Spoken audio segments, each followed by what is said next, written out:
நான் சினிமா தான் சொல்லி வந்ததுக்கப்புறம் நான் கிட்ட இருந்து ஹெல்ப் கேட்கறதே நிறுத்திட்டேன். Like zero. நான் ஒரு 4-5 days சாப்பிடாமலாம் கூட இருந்திருக்கேன். இன் ஸ்பைட் ஆஃப் இட் நான் அவங்ககிட்ட ஹெல்ப் கேட்க மாட்டேன். ஏன்னா அம்மா வந்து கோவமாக தான் அனுப்பிச்சிட்டாங்க. நீ என்னமோ பண்ணு, எனக்கு இது பிடிக்கல, உன் இஷ்டம், நீ பண்ணு அப்படின்னு சொல்லி அனுப்பிச்சிட்டாங்க. ஸோ அதனால அவங்கக்கிட்ட கேட்கக்கூடாதுன்னு சொல்லி நான் அந்த ஒரு வைராகியத்திலே தான் இருந்தேன். 10th அப்புறம் நானும் அம்மாவும் லிவிங் அலோன். இருந்தாலுமே ஒரு 12th ஃபர்ஸ்ட் இயர் வரைக்குமே கூட வச்சுக்கோங்களேன், எனக்கும் அம்மாவுக்கும் இருக்கிற மேக்ஸிமம் கான்வர்சேஷன், சாப்பிட்டியா, ஹோம்ஒர்க் முடிச்சிட்டியா, படிச்சிட்டியா, சரி டைம் ஆச்சு, டிவி ஆஃப் பண்ணிட்டு தூங்கு. This will be the maximum conversation. Maximum இதுதான். ஸோ எனக்கு வந்து எனக்கு மட்டும் இல்லை, என்னோட ஃப்ரெண்ட்ஸ் எல்லாத்துக்குமே கூட அம்மா வந்து ஒரு ஒரு ஸ்கேரி ஃபிகர். ரொம்ப ஸ்ட்ரிக்ட்டு. அவ்வளோ சீக்கிரம் என்னை வெளியெல்லாம் அனுப்ப மாட்டாங்க. ஃப்ரெண்ட்ஸ்லாம் வெளியே போனாலும் ரொம்ப அவ்வளோ டக்குன்னு விட மாட்டாங்க. ரொம்ப ஒரு ஸ்ட்ரிக்டான ஒரு பர்சனாலிட்டி. அப்படி தான் நானுமே நினச்சிட்டு இருந்தேன். பட் காலேஜ்லாம் போயிட்டு ஒர்க்லாம் பண்ண ஆரம்பிச்சுட்டு அவங்க உடம்பு சரியில்லாமல் ஆகிறதுக்கு ஒரு 1 year பேக்லேருந்து ஸோ 10th அப்புறம் தான் வந்து நானும் அம்மாவும் வந்து we start living alone. But இருந்தாலுமே அவங்களுக்கு அந்த இது இருக்கும்ல, ஷீ ஹேட் ஹர் ட்ரீம்ஸ். அது அவங்க கண்ணு முன்னாடியே ஷேட்டர் ஆச்சு. She had her desires. அது அவங்க கண்ணு முன்னாடி இன்னொருத்தவங்களுக்கு நடக்கும். அப்போது உட்காந்து யோசிக்கும் போது எனக்கு சில நேரம் தோணும், என் அம்மா என் கூட டைமே ஸ்பெண்ட் பண்ண மாட்டேங்கிறாங்க. எப்போ பார்த்தாலும் ஆஃபீஸ்லேருந்து வந்தேன்னா வந்து முடிச்ச உடனே வந்து she have something or the other to talk to my பாட்டி. என் பாட்டியும் என் அம்மாவை வந்து உட்காந்து ஒரு 3-4 மணி நேரம் பேசுவாங்க.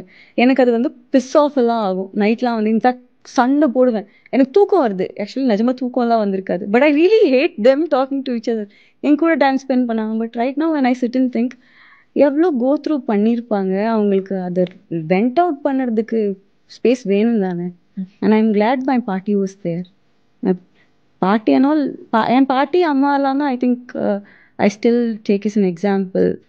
தேர் லைக் ஒரு அயன் உமன்னு சொல்லுவாங்கல்ல, அவங்கெல்லாம் அப்படி தான். சிடபிள்யூசி கால் வந்தப்போ இப்போதான் ரியாலிட்டி ஷோ எல்லாம் பண்ணி முடிச்சு மெதுவாக ஒரு ஷார்ட் ஃபிலிம், பைலட் ஃபிலிம், சாங்ஸ்ன்னு பண்ணிட்டு படமும் பண்ணியாச்சு. இப்போ திருப்பி ரியாலிட்டி ஷோ போனோம்னா நம்மளை வந்து ஒரு டெலிவிஷன் ஃபேஸாக ஃபிக்ஸ் பண்ணிடுவாங்க அப்படின்னு ரொம்ப பயம்.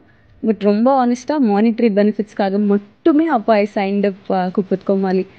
இது நான் நிறைய இடத்துல சொல்லியிருக்கேன். பட் நான் லைஃப்பில் எடுத்த ரொம்ப கரெக்டான டெசிஷன் வந்து இட் வாஸ் சிடபிள்யூசி. அது நான் எங்கே வேணால் சொல்லலாம். அது வந்து என் லைஃபே அப்படியே புரட்டி போட்டுடுச்சு. அது தெரியுதுன்னு நினைக்கிறேன். ஈவன் உல்லாசம்லேயே வந்து அன்டில் சிடபிள்யூசிக்கு அப்புறம் தான் உல்லாசம் ரிலீஸ் ஆச்சு. ஸோ அது வரைக்குமே வந்த போஸ்டர்ஸ், வந்த ட்ரெய்லர் எல்லாத்தையுமே வந்து ஷேன் நிகம் இன் உல்லாசம் அப்படி தான் வரும். பட் ஆஃப்டர் சிடபிள்யூசி நான் வந்து அதுக்கப்புறம் ஐ திங்க் சாங்கோட போஸ்டர் ரிலீஸ் ஆச்சு. அதில் ஐ சா ஷேன் நிகம் அண்ட் பவித்ரா லக்ஷ்மி இன் உல்லாசம். I was like oh nice. அது சிடபிள்யூசி வந்து சைக்கலாஜிக்கலி, மானிட்டர்லி, கரியர் வைஸ் எல்லாத்துலேயுமே என் லைஃப்பை வந்து பயங்கரமாக மாற்றிடுச்சுங்க. ஏன்னா நம்ம லாக்டவுனுக்கு அப்புறம் ரொம்ப ஒரு டிப்ரெஸ்டு பீரியடில் இருந்தோம். ஏன்னா மீடியா அப்படிங்கிறதுனால ஒர்க் வந்து ரொம்ப லேட்டராக தான் வர ஆரம்பிச்சுது. நாம் வந்து அதை தாண்டி பேக்கப் பிளான்ஸ் எதுவுமே வச்சுக்கல. அது வரைக்கும் வந்து ஓகே இன்கம் வருது, நம்ம வந்து படம் பண்ணி முடிச்சிருந்தேன். And he was also a huge hero in Malayalam. Shane வந்து he still is a huge hero. அப்போ வந்து கும்பலாங்கி just got released. அவரோட ஃபேம் வந்து was all around the place. அப்படி இருக்கும்போது ஒரு நியூ கம்மர் ஹீரோயினாக எடுக்கிறாங்க. அண்ட் எனக்கு பார்க்கும்போது ஒரு ஃபஸ்ட் டைம் ஹீரோயின். அதுவும் நிறைய பேர் வந்து தமிழ்லே இருக்கிற நிறைய ஆர்டிஸ்ட்லாம் வந்து மலையாளமில் ஒரு படம் பண்ணணும் அப்படின்னு நினச்சிட்டு இருக்கிற டைமில் நமக்கு ஃபஸ்ட்டு படமே வந்து இவ்வளோ பெருசாக கிடச்சிருக்கு அப்படின்னு இருந்த டைமில் lockdown happen, lot of things happen. படம் ரிலீஸ் டிலே ஆகிட்டே இருந்துச்சு. ஸோ நான் ரொம்ப கன்ஃபியூஸ்டாக இருந்தேன்.